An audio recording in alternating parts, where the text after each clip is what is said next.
over here on the Harambe Lava Reserve. Now, before we get going on with the reserve itself, I need to make sure that everyone knows the remains. See to keeping your hands, arms, feet inside, feet and legs inside the vehicle at all times. That does include little ones. However, little ones are allowed to be on an adult lap, but that's standard. They cannot go from seat to lap to lap to seat to seat to lap. Stay in one spot the entire time. That also means parents, you cannot pick your children up and show them off to the animals. Yes, once again, I'm going to say it again, everyone has to stay seated, including little ones. And I heard people laugh. It's going to happen. People will pick their children up. So little ones, again, have to stay seated. Please keep the little ones on the bottom at all times. So, here we are, entering the reserve. This is the military forest. A lot of animals in the forest blend in pretty well with the vegetation around them, so keep your eyes open and your cameras ready. Oh, and already I see an animal over on the right. Okapi, shrimp like apple brown body. A lot of people think the okapi are related to zebra. It's not. It's actually the only known relative of giraffe. And they typically live in the deepest and darkest parts of forests. Alright folks, remember I said it less than a minute ago and I can already see people picking their children up and showing them off to the animals. Yeah, little ones have to be on their bottoms at all times.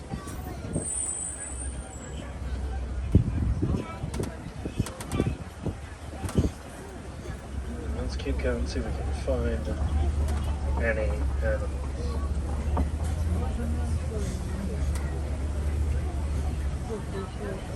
Well, in fact, in front of us, straight in front of us, large 10-inch at the top of the hill there, that is a female kudu. You can tell it's a female because it doesn't have any horns, so they're on the right now. Now, males have beautiful spiral horns, females have none. They are one of the few animals here that need our help because of poaching. So most animals are here to be protected, including this animal here right here. This animal here on our left, there's some on our right as well, along with more kudu, are bongos, known as ghosts of the forest. Now bongos are here because of deforestation. The kudu are here because of poaching. The okapi are also here because of poaching. So the majority of the animals here on the reserve are here to be protected. Not all, there are a few that are here to be part of the ecosystem. And I mention that because I see one of those animals up ahead. Straight in front of us, it'll be on our left as we're turning. Saddle-billed stork. Don't let size or distance fool you about these birds' size. They're about 5 feet tall, wingspan of 9 feet. So that's the average, about 5 feet tall. So very, very, very big birds. A lot bigger than they look. And like I said, they're one of the few animals here on the reserve that do not need help in any way. They are labeled as common. Let's keep going though. We're going to switch ecosystems. We're going to head down to the Safi and see if we can find any animals in and around the Safi River here.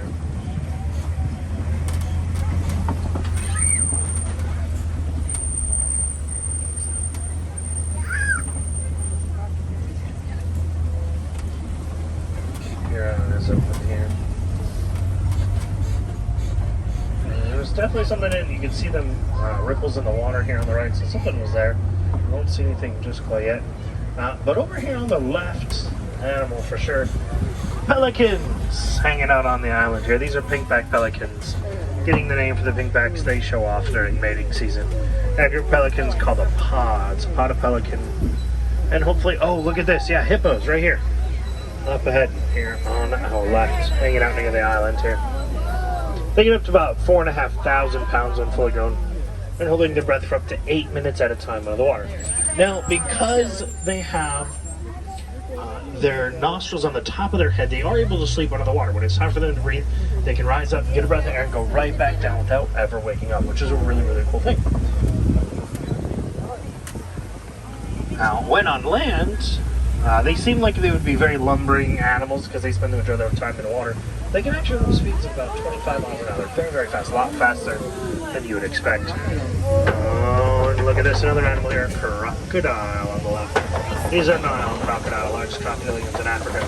They get up 16 feet long on average, weighing around 550 pounds. They don't eat very often, about once a week. But during that one meal, they can eat up to half their body weight. So pretty big meals. We're going to keep going though, once again switching ecosystems. We're going to leave the forest and river behind us. We're now heading to the savanna, also known as the Serengeti grasslands. The grasslands is going to be home to some of the animals you're probably familiar with. So when you think of African animals, probably think of animals other than the savannah. So giraffe, elephants, rhinos, cheetahs, lions, zebras, things like that. Now, of course, it has plenty of other animals. Plenty of animals call the savannah their home. So let's go see if we can find some.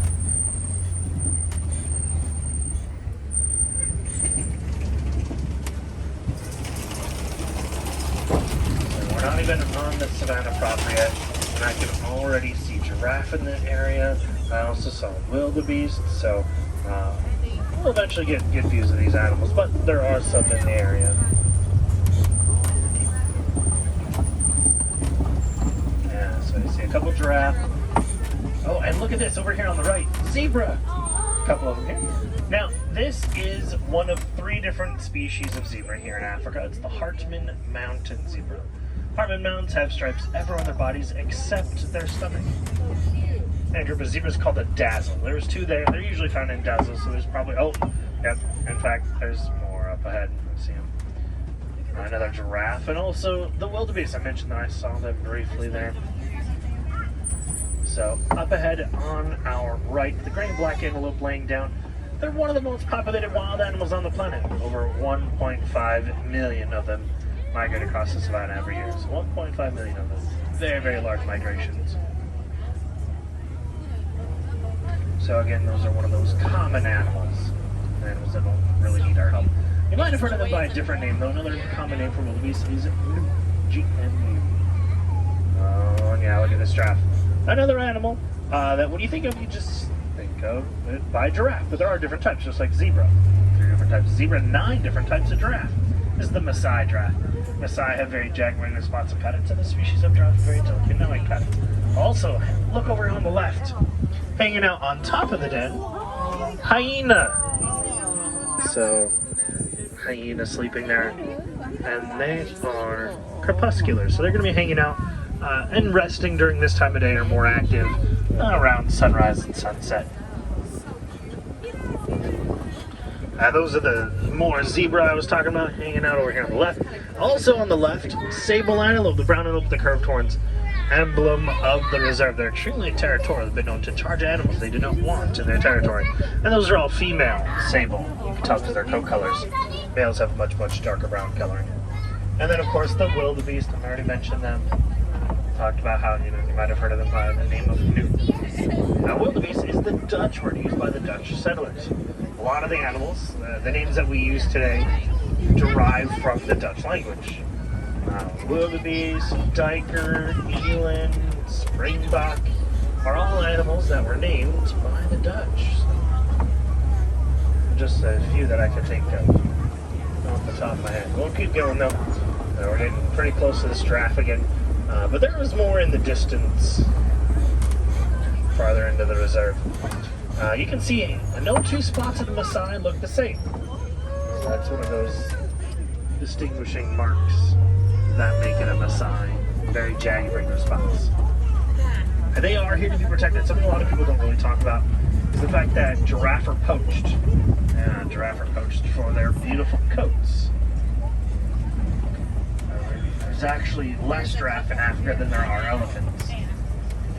Not very many giraffe left. Now, however, there are more elephants in Africa than you think. At last count, 2016, there was actually over 400,000 elephants in Africa. So a lot more than you would expect.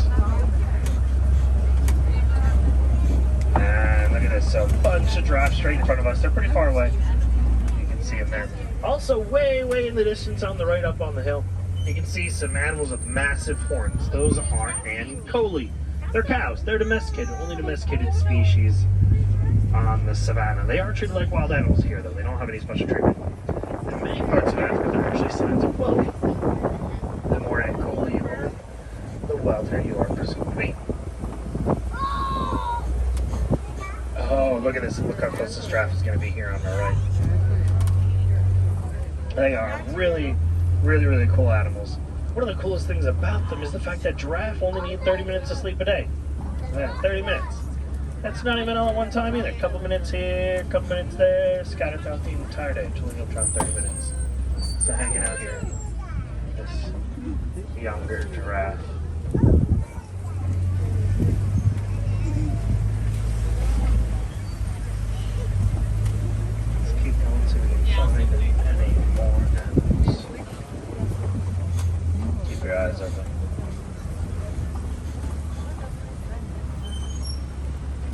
Oh, in fact, straight in front of us, I see an elephant.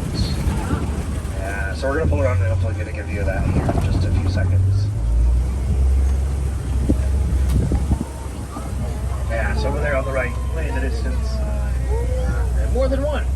That is a good sign, really. Oh, also before we talk about that, monkeys on the left. Yeah, those are mandrills, the largest monkey in the world.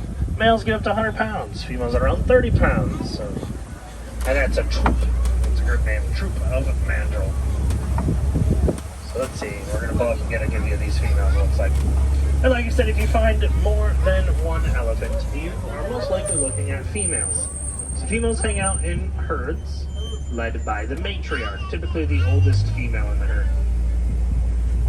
While the males, once they reach a certain age, usually anywhere from 13 to 15, are kicked out of the herd, and they live by themselves. They're bachelors. So if you see a lone elephant, most likely it's a male. However, sometimes, not always, but sometimes males can form into bachelor groups. So a bunch of males hanging out together. They can hang out together for a day, an hour, a week, a year, a month. It doesn't really matter. So they don't have to stay together. They just choose to. So they can leave at any time. While the females are always found in groups.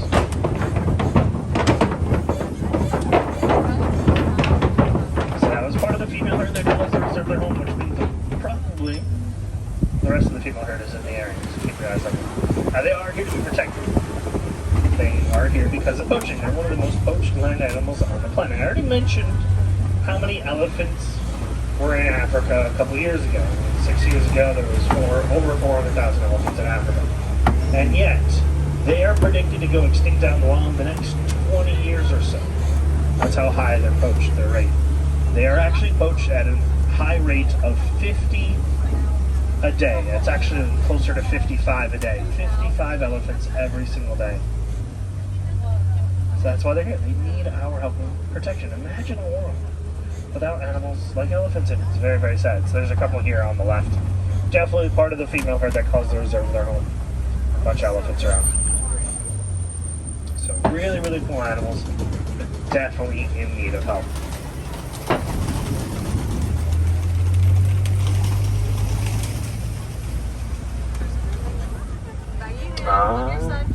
It looks like, yeah, I get to see the youngest elephant on the reserve there. So the smallest one there, she's actually a little over 5 years old. So she looks small, and she is compared to the other elephants. But she's a pretty big animal already, a couple thousand pounds. And another giraffe very, very close to us here on our left. Beautiful, beautiful animals.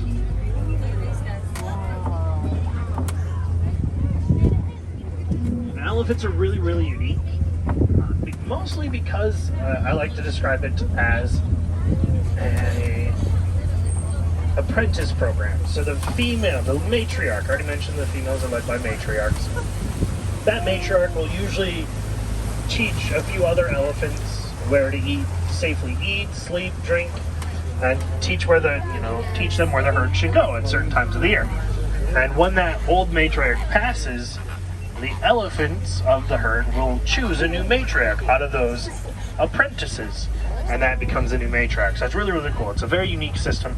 Most animals prefer to choose strength over wisdom. But not elephants. Elephants choose the wisest amongst them. Really, really cool. And here, flamingos. These are greater flamingos, the largest of the flamingo species, also the palest pig.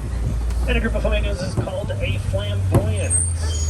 Wow, it was a flamboyance of a greater flamingo.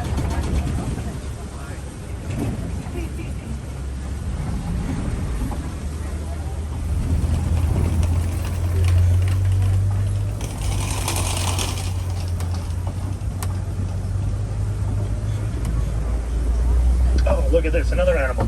Hanging out on the left. Ostrich.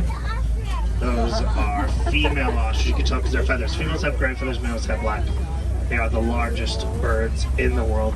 They get up to 8 feet tall, weighing around 200 pounds or so. That's a big size difference compared to the flamingos we just saw. Flamingos, like the greater flamingo, get up to about 5 feet tall and weigh only around 10 pounds. So that's a big size difference. 3 feet taller and almost 200 pounds heavier. So They're very fast. Ostriches can run speeds of 40 miles an hour. They are flightless, so can't fly, but they can run speeds of 40 miles an hour. Pretty cool. And instead of using their wings to fly, they actually use it for balance when running at their top speeds. It helps them turn. It also helps them maintain their balance when running. They do typically flare their wings out a little bit to help keep them from falling over. Oh, and look at this. Another animal hanging out on the left. Cheetah. There's a couple of them on the left. World's fastest land animal. Running at speeds of 65, 70 miles an hour. They're built for speed, but not endurance. They can only run at their top speed for a few seconds at a time. I'm sad that they are here to be protected. They need our help because of poaching for their beautiful, beautiful coats.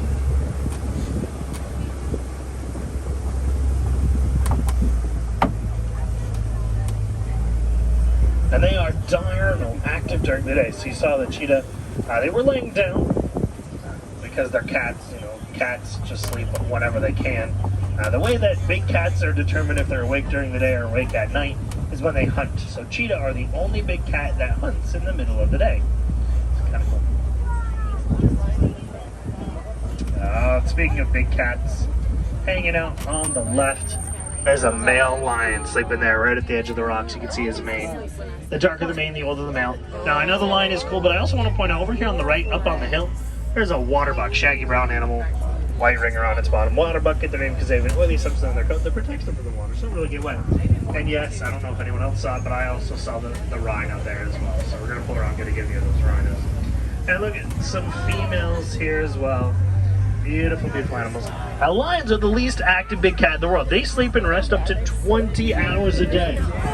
20 hours of resting and sleeping. Kind of the opposite of giraffe, which only need 30 minutes of sleep. Oh, another animal. Look at this. Straight in front of us. Warthog, and on our left as we're turning. Africa's largest burrowing animal. They have 2 sets of tusks. The upper set is great for moving jit around. Lower set is great for self-defense. And they'll typically sleep in their burrows facing outwards to protect themselves from predators. A couple of warthog. And a group of warthog is called a sounder, or soundering, so that's a sounder or warthog. And up ahead here, folks, you are in good luck, because not only are there rhinos, there are baby rhinos hanging out there. All right, sit down, make sure we're staying seated. So 2 different juveniles there. The one on the far left side is about a little over a year old, and then the one on the far right is about a 5-month-old rhino. So very, very exciting things. And there's actually another rhino that's so small and so young that she cannot be out here. So she's there's actually 3 baby rhinos here on the reserve, all born within the last year and a half or so. So very, very exciting things. And the white rhino are here to be protected. They're actually poached for their horns. Their horns are chemically the exact same thing as our fingernails, so human fingernails. In fact, rhinos actually take care of their horns very similar to how humans take care of their fingernails. They trim it, they make sure it's in the right shape they want, they even make sure it's not too sharp, so it's really, really cool. And sadly, because it comes from a rhino, people believe that it cures diseases, so that is why they're here. People poach them for their horns. There's only about 20,000 white rhino left in the entire world due to poaching, so it's very, very sad.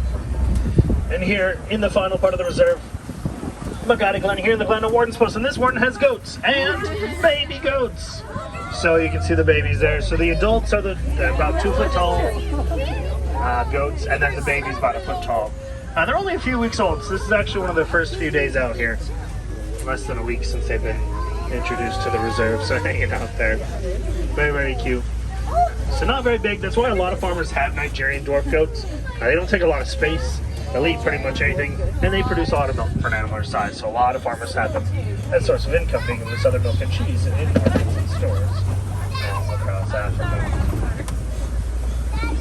Unfortunately, that did mark the end of our safari, but not the end of fun here in Animal Kingdom. There's plenty of things for you to do and see. I'm going to be dropping you off at the Warden's Post up ahead.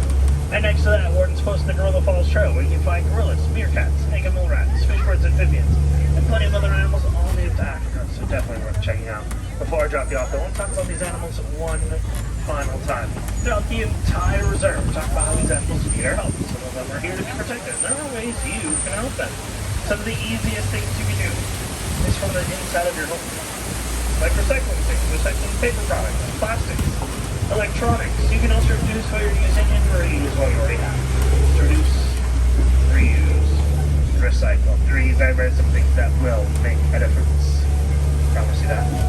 And just up ahead is where to drop you off. We head after this, especially on the reserve. We don't like to say goodbye. Instead, we say "Kwa." Okay, it's a Swahili phrase that means go well. So, Kwarni, go well. Asante sana. Thank you so much for coming on the reserve with me. Once again, my name is Tofa. If you have any questions for me, you're more than welcome to come up and ask me. If there's any Wilderness Explorers on board, the name of my truck is the Simba 1. Simba 1. Be able to receive your safari badge. Right after where I drop you off, and there'll be someone within 1